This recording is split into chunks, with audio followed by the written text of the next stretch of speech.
Hello, everybody. Jack Olmsted, GMO Free News. I'm here today with Quincy from. Are you from Portland, Oregon, Quincy? Yep. Yeah, and Toledo. Toledo's from Portland, Oregon. Yeah, I'm kind of. I'm actually from the Philippines, but Really? I rep Portland. Yeah, I've How been here. did how did you get from the Philippines to Portland? Man, I didn't choose. It's crazy, man. Father was born in the military. I have dual citizenship. Grew up half my life in Cali. Got in trouble. Got sent up here to live with the preacher because I got expelled from school. And yeah, I went through a whole bunch of stuff out here and found the light in a prison cell. So became a changed man when I was locked down. So now I'm out here. And How yeah. about how about you, Quincy? How did you get to where you're at? Can't top that story, but I was born in Portland and I'm still here, and hopefully I'll get to make music and travel the world some more and experience the world. So I heard you had some dark times right after high school. yeah, definitely went through a dark phase in my life related to drugs, alcohol, the lifestyle that I was born sort of influenced by, and all my old friends um, selling drugs, doing drugs, and involved in, just a certain lifestyle. And it took a certain, a wake-up call for me to realize that I had a choice. I basically had the choice of life or death if I were to continue down this road. And I chose life, and I've been sober for over 5 years. And I found these ways, these indigenous ways, these ancient teachings that have become a part of my life. And basically, I'm a product of the elders who I've been able to connect with. I've been very fortunate, and the ceremonies that have changed me, indigenous ceremonies such as the Anipi Sweat Lodge and the Humblecha Lakota Vision Quest. So I every day give gratitude to the spirit and to my elders and teachers and Mother Earth who gives us everything. And that's me. Are you Native American? I'm not native to this land, Turtle Island, as far as I know. I don't know my full ancestry, but I know that I have ancestors that go back to Mongolia. And I recently discovered that a lot of the ceremonies in Mongolia and just the way of life is very similar to the Plains natives. They were both nomadic. So there's a lot of similarities in the ceremonies and just the way of life. So I feel like we all come from an indigenous way of life as human beings. It's in our DNA. So by being a part of these ceremonies, it helped to awaken my connection with my ancestry from Mongolia and other places. Even Europe, there's an indigenous way of life if you go back far enough. Toledo, Yes. how did you get connected with Quincy? I got connected with Quincy through community work. The first time that I heard about him, I did. Wait, was it Pioneer Square or was it before that at Zulu Nation? It was Zulu Nation. Man, I think we met at the Pioneer Square thing. I mean, we talked before that, but I feel like that was the first time we met. Okay, so yeah, I heard about Quincy through my friend Aaron, and Aaron through he heard about Quincy through the guy that runs Zulu Nation out here in Portland. What's his name? DJ. Rocket One. Yeah, Rocket One. But I was working at New Avenues and Outside In at the time.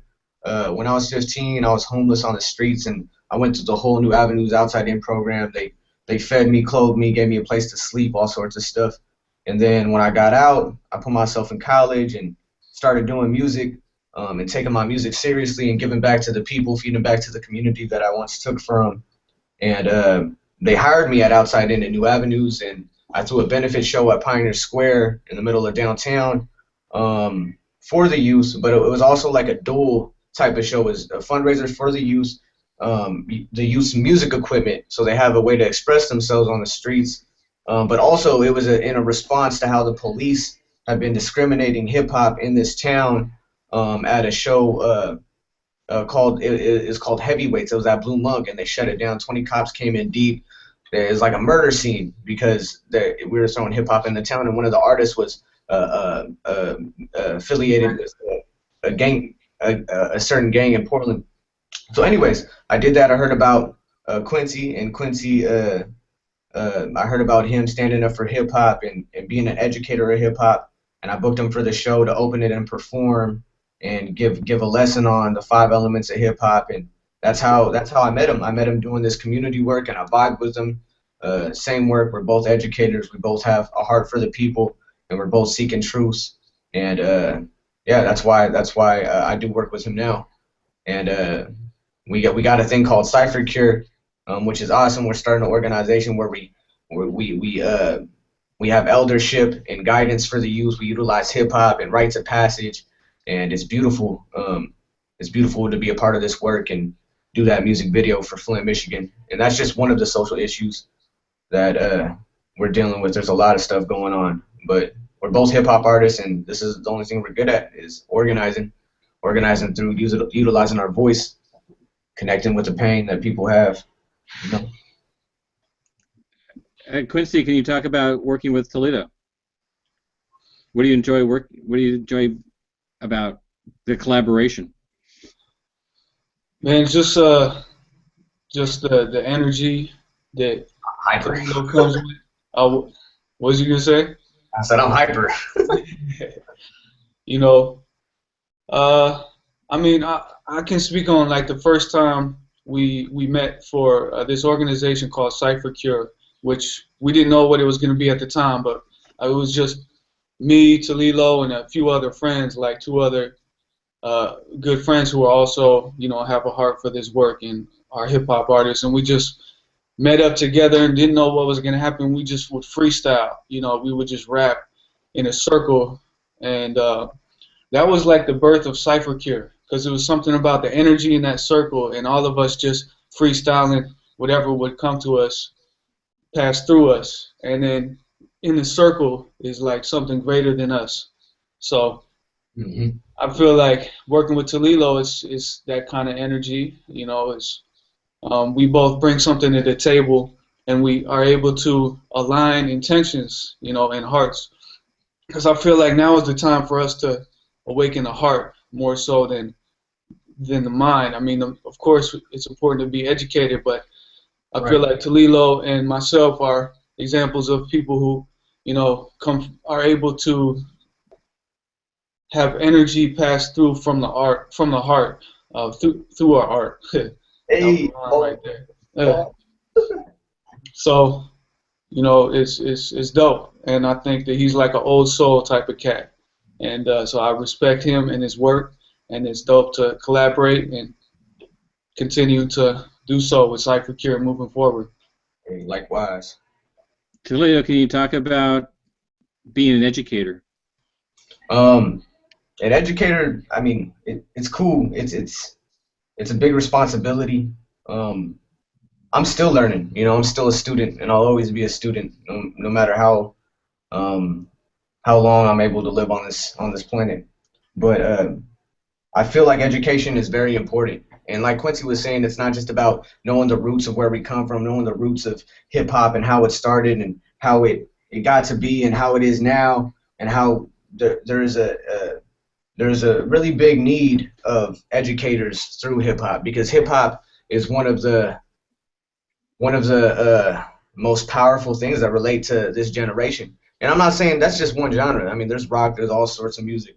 But among a lot of our youth that have been misguided through hip-hop, through negative hip-hop, I feel like there always needs to be those that are a remnant of light, that have the life experience of being in the dark and having that negative influence to those that are in the light now. Because I've been places where and been through situations and been through life experiences where I can talk to a younger cat that's 13 years old and he's thinking about selling dope, or he's going through something, or he lost, or he grew up without a father, and I could talk to him and pound my chest and be like da ba ba ba ba ba ba and rap to him, and I'll get his attention because I'm rapping as opposed to just me talking.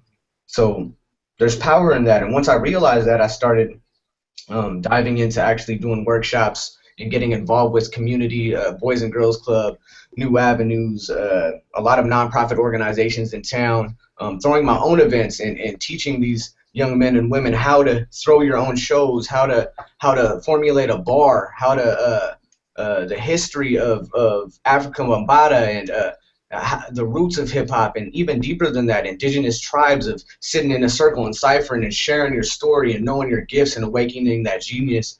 It's just a tool, man. I don't know, man. I don't know. There's a lot of stuff I don't know about, but the stuff that I do know about, I want to pass it on. And I feel like that's what we're supposed to do as human beings, is pass it on to the next generation. And the older I get, the more that seems more evident. So it feels cool being an educator. It's just a lot of responsibility too. I got to stay on my toes and be an example. But it keeps me out of trouble though too, because there was a time where I didn't have a reason. I didn't have a purpose. But now I have a purpose to stay out of prison. I have a purpose to keep doing good and keep growing as an individual, knowing that I have influence because I hold the microphone and I rap. So, Quincy, who are your students? Right now, I teach hip hop songwriting class at Reynolds High School once a week. Other than that, that's a consistent, ongoing thing. We're working on actually, students are going to come through today. We're going to record a song and shoot a music video later on. Other than that, like, I'm going into McLaren Youth Correctional Facility tomorrow, so that'll be an all-day event where I'm gonna like co-host or help facilitate the conversation related to hip hop and developing the culture of hip hop. What does that mean? Cypher Cure youth that we work with, which are various youth from 15 to 25 years old. They're dope, man. The next generation is incredible lyricists. They're like this, there's like this 16-year-old cat who's really dope. He's like so far beyond where I was at 16. Just, it's amazing. So, yeah, these are the students inspire me. I bet Talilo can agree with me on that. yeah. This work is, it really gives me a lot of energy and inspires me to go in and write about my life, because I know I'm kind of going off from where the question was, but what Talilo was saying reminds me, like, I have a certain responsibility to share what I've gone through in my life, and maybe someone can hear what I've gone through and they can learn the lesson before having to go through it themselves. And I think that I can express myself through hip hop in a way that's dope, in a way that is creative, and messages can be conveyed. So I don't know, just working with the youth inspires me, and I just feel like I'm learning from them too. It's a relationship, give and take, and I just enjoy this work a lot. I'm grateful for the opportunity. How did you guys get involved with the Flint water crisis? So my friend his name Eric of La Renaissance, he's from Boston, and I connected with him like years ago. It was just, I reached out to him and I was like, yo, I really respect what you're doing. Maybe we should collaborate sometime. He heard my music. He was like, oh yeah, definitely, let's do that. And then we didn't communicate for like, man, a year and a half. And then he happened to hit me up, wrote me a message and said, hey, I'm putting together this mixtape, Hip Hop for Flint. Do you want to contribute a song, or do you want to just contribute some words to it to say, hey, we're here in Portland and we just want to show respect, show support for people of Flint, And in that moment, I was like, I felt inspired to do a song, and I was just like, yo, let's write a song. So I found this beat. I hit up Talilo, and I was like, do you want to? Are we still going? Yeah. And I hit up Talilo, and he was like, yeah, I'm down. Let's do this. And I found this beat. This beat seemed to be perfect. And by like the next day, Talilo had finished his verse, and he's like, yo, the verse is done. Sent it to me. that inspired me to finish my verse. So in like 2 days, we had the song pretty much written. And from there, I, when writing my lyrics, I had to go do some research and learn more about the Flint crisis because I've heard about it here and there on Facebook, and then I went more in depth and watched the Democracy Now! Segment on it. So yeah, and then we created this art and connected more with hip hop for Flint, and with releasing it, and here we are. Purify Me. Who came up with the title? Talilo. Yeah, kind of. Yeah, I did. I guess I did. Yeah, I got it from the lyrics of we came up with this song, and there's a part in the song that says "Purify Me." It's kind of like a pre-chorus, and then it's through the chorus too. But yeah, it sounded like a title fitting for the message of the song, saying that we still need to work on purifying. It's not like the problem's fixed, you know. It's still a problem. So yeah. You And guys talk.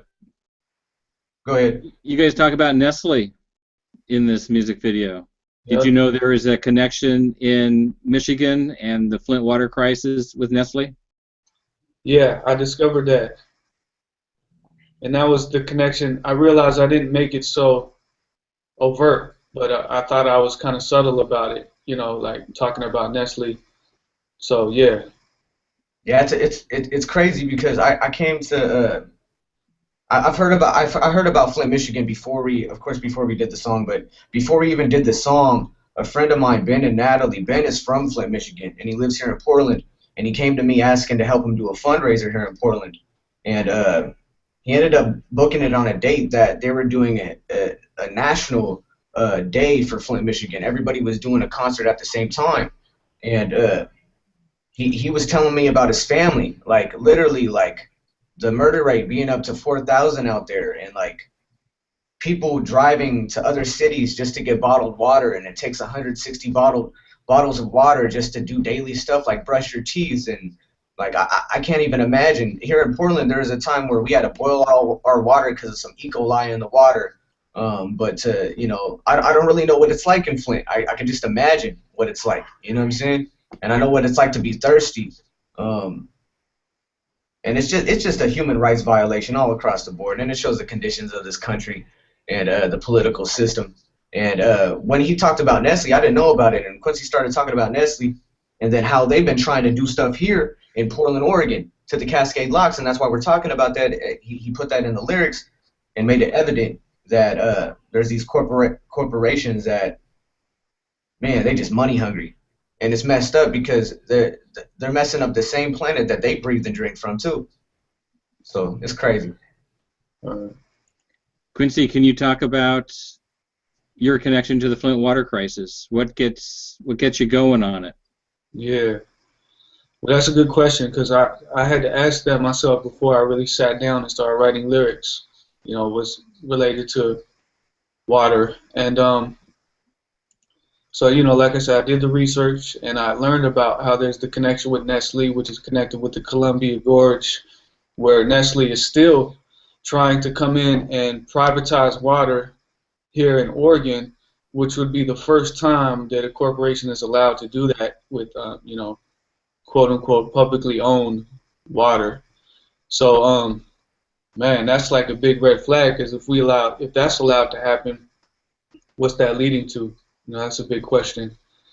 And my relationship with water, this past summer, I went up on the hill for a ceremony called Humblecha Vision Quest, and that involves 4 days of fasting without food or water, out in nature, totally by yourself. So I can remember getting back, and we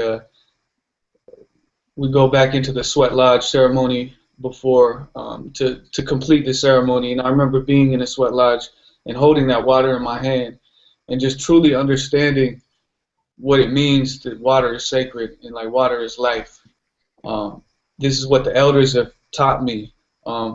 Like, for example, Grandma Agnes, who lives She's from the Grants Pass area. She's a native elder, and she prays every time she has water. She prays before she drinks it to say thank you, and I truly understood that in that moment. So that influenced the bridge towards the end of the song. What I talk about is Mini Wachoni, water of life, so holy, sacred. What will it take us to remember? Never take it for granted. Tell me what they search for when they look at the planets. Yeah, water is life. To grow the seed into trees, we need the trees to breathe. So it's like for all human beings, water is truly what life comes from. You know, like life on this planet comes from water. And it seems so obvious, but what if we truly understood that, we as human beings, what would we do differently? You know, and so I want to, you know, I'm asking that myself. You know, it's not like I got it all figured out, but I just want to, share this message through this art, and hopefully it'll reach people like, for example, the younger generation to help us to create solutions. You know, because they're the ones who I'm looking to, rather than the government or Congress or whatever to change things. I believe it's the younger generation of visionaries with creativity and with spirit, connected with spirit, are going to be the ones to help us to shift into this new way of life that's required in order to survive, in order to live on this planet, connected with Mother Earth and each other. Right. Talilo, can you tell me who the villains are in the Flint water crisis? The politicians, man. Schneider and a whole bunch of other people, man. Yeah, corporations, people that are manipulating the Earth's resources for their own gain and not for the gain of the human life. Right. You know, those are the villains. Okay. And I talk about like being poor, and I'm not, you know, we come out with this dope music video, but it doesn't mean that we're on, you know, like I'm living in a basement. I got strings on my wipers. I'm barely like surviving, man, and I'm mentoring and doing all this stuff. But you know, I'm just he laughing because you know I got strings on my vehicle, like holy shit. But you know, even though I'm poor, yeah, like that, like it's raining, and I'm like, like my machine broke, the engine broke on my wipers.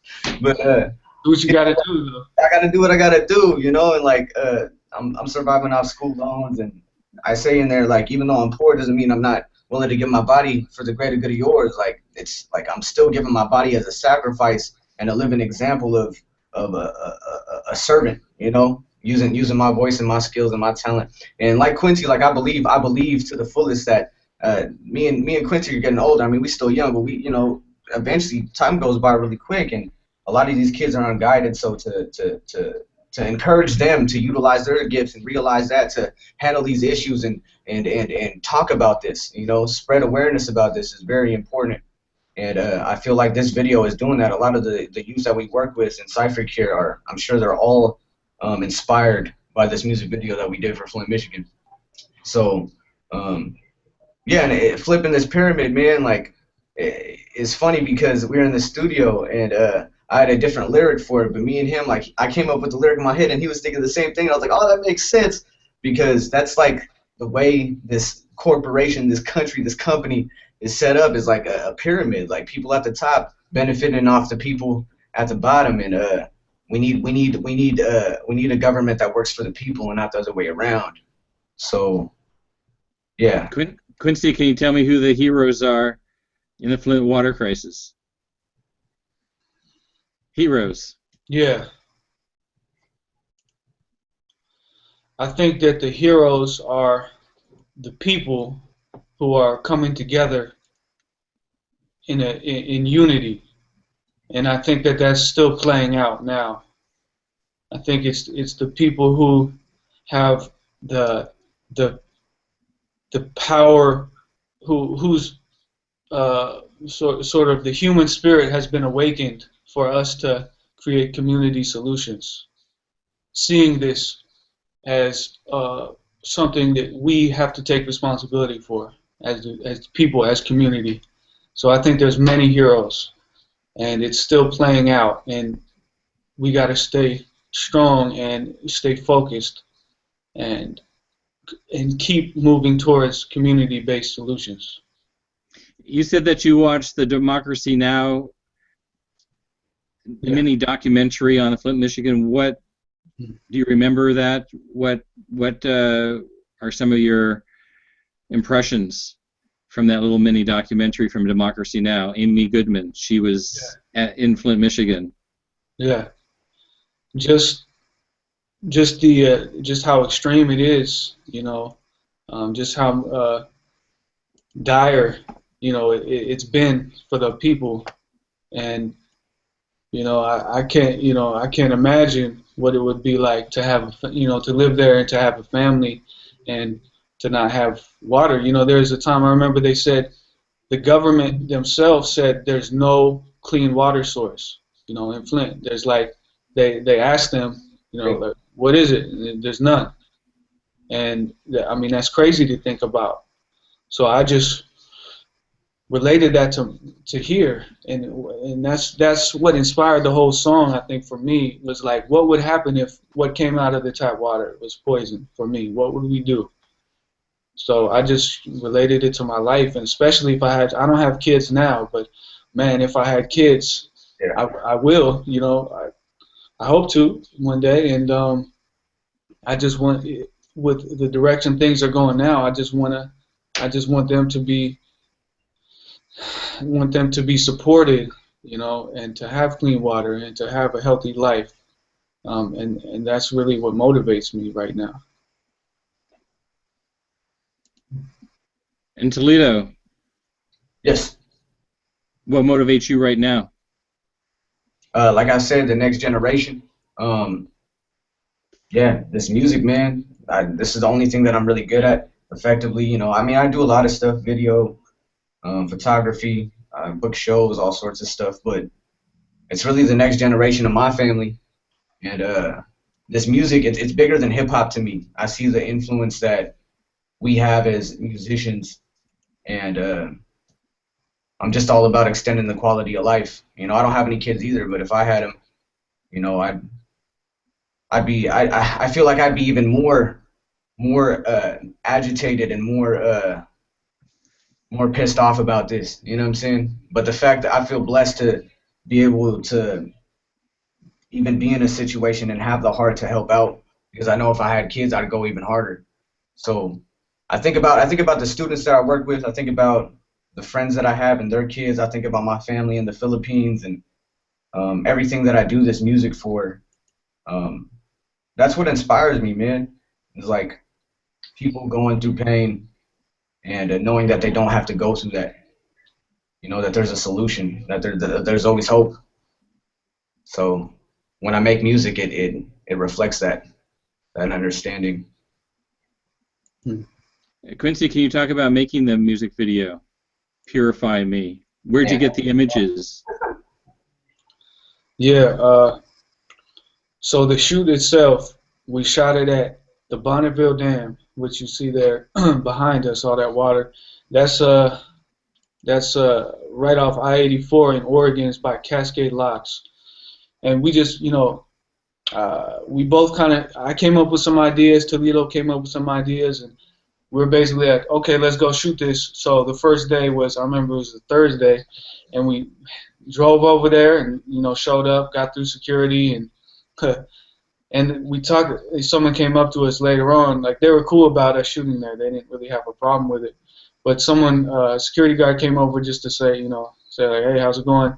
And we found out it was actually the first day that Bonneville Dam was even open to the public, which was just coincidental. So it was real lucky. And we also shot the parts that are more in nature by that river that was just right across the other side of the freeway, right by Bonneville Dam. And then the visuals of the family was actually, you know, at the beginning and end where the little girl gets the water. That's actually a good friend of mine, Mike Crenshaw, who's also a dope hip-hop artist. He's someone, you know, who I look up to as a hip-hop artist here in Portland. And I just happened to ask him, say, hey, do you know anyone? And his sister, it was actually his sister's family in Portland who was the perfect, it was a perfect location and just a big family. We just wanted just the last shot to be a warm family, just happy, healthy, together as the last ending image. So that was perfect. And then Why the mason jar and not a cup? I never thought it. Why? I mean, she just pulled it out. That's just what it happened to be. And they're gonna be reading into that super deep, like, oh, conspiracy, whoa. Yeah, the Freemasons. No, I'm just. I didn't even think of that until now. What do you think about it? What do I think about it? Yeah. I think it's pretty raw. Who drinks out of a mason jar? Little girl. Man, we do that in Portland all the time. It's like kind of a hippie thing. Last night. That's normal. But anyways, just to finish up, so the singer actually she lives in L.A. Yeah, Antonia Marquee, big ups. She ended up being the perfect person for this project because she sang the chorus and she even wrote the chorus. As pure as we need it, as pure as our hearts. That was about her, and that's like, very important for the message of the song. And so she actually lives in L.A. and she just shot video of herself in her room, with the white background, simple. And then I layered that because I was, I'm pretty good with editing because I've been doing it for a while. So I layered it with visuals, found footage of the Flint crisis from different things I found on YouTube. And yeah, I just wanted to try to make it fit with the music video. So I think that ended up working. And then some other footage I used was some stock footage that I found. And it came together. What equipment do you use? What editing suite are you using right now? Final Cut Pro X equipment. I use Sony A7S II, and we use the gimbal, a 3-axis gimbal, for those shots that are there's movement involved. And that's pretty much all we use with this. All natural light. Yeah. Do you have anything to say about the shoot, Talilo? Man, it was cold. It was cold. It was intense. It's cool to like live out moments where things just work together. Like he said, that same day, that location just opened up with the dam in the background, and as a music video, as a videographer, you know how much work it takes just to get that one shot, and how many hours you put in just to get that one piece that you need for the piece that you're working on. And it just flowed together smoothly. Even like the rain, it started raining and stopped raining, and it was like sunny and rainy at the same time, and confused Portland weather. But there's a time where it was just intense with the weather was really intense, and it just worked with the song and it worked with the shoot. So I liked it. I like being away from the city. We live in the city of Portland, so we get clouded by a lot of stuff sometimes. So it's always good to go out to nature and remember what it's about. Remember our life source. Why we're even living and breathing in the first place. No doubt. I always say I always tell myself I need to go hike, and go experience nature. And I'm always just working, always in the city. So just being out there for that little period of time I just really enjoyed it, and it's recharging. Mm-hmm. Do you have any message? Oh, my bad. Do you have a message for the people of Flint? Yeah. Go ahead, bro. Oh, yeah, for the people of Flint, my heart goes out to y'all. Don't lose hope. Yeah, continue to stay together and fight against the corruption. and move out of there if you got to. You know, come to Oregon. You know what I'm saying? I don't know. I don't know, man. I just know that it's bigger. It's bigger than it. I feel like it's bigger than Flint. Flint is an example. And it's unfortunate that it had to happen to your city, but it's been going on for a while. But it's an example of what can happen to any city, you know. So especially if you got good water. Hmm. Yeah, my heart goes out to the kids mainly. I mean, to everybody, but I feel like it's not just the water situation. Like that breeds a whole bunch of other stuff, just poverty in general, and killing each other just for basic needs. When you guys aren't, each other isn't the real enemy. It's like it's bigger corporations and politicians that are the real enemy. So yeah, just don't lose hope. I guess that's why we put this out there, to spark awareness, but to also give hope. Hmm. Yeah, and I would say, just to add on, like, from my perspective, I can't say that I know what you guys are going through. I can't say I know how bad it is, because I'm not experiencing it. And I acknowledge that, but I just want to say that, you know, even us over here in Portland, like, we care about you, and we want the best for you guys. Um, so just know that there's people out there who care, even if the government is not showing up, or, you know, whoever in the systems, in the current system, in the way of life that's dependent on the system. Um, just know that we are all people. You know, we are all human beings, and you're not alone. Like, we all care about you, and we're in this together. You know, even though it hit you guys hard first, you know, it's a sickness. I see it as a sickness, that the system, and the system is perpetuating, and I feel like we need to come together as human beings to come up with solutions. So I don't know what that looks like exactly. I don't have all the answers, but I just feel like, uh, we as human beings, you know, we're all connected, and I just want to express, you know, my love and respect for you guys, and stay strong, and we'll get through this. You know, that's it. Okay. Well, Quincy, Talilo, thanks so much for spending about 40 minutes with me Yeah, on this Google Hangouts. Any closing comments? If not, I'll cut you loose. Just thank you for, you know, reaching out to us, and for asking your questions, and for helping to spread the message out there, and for all the work you do. Thank you.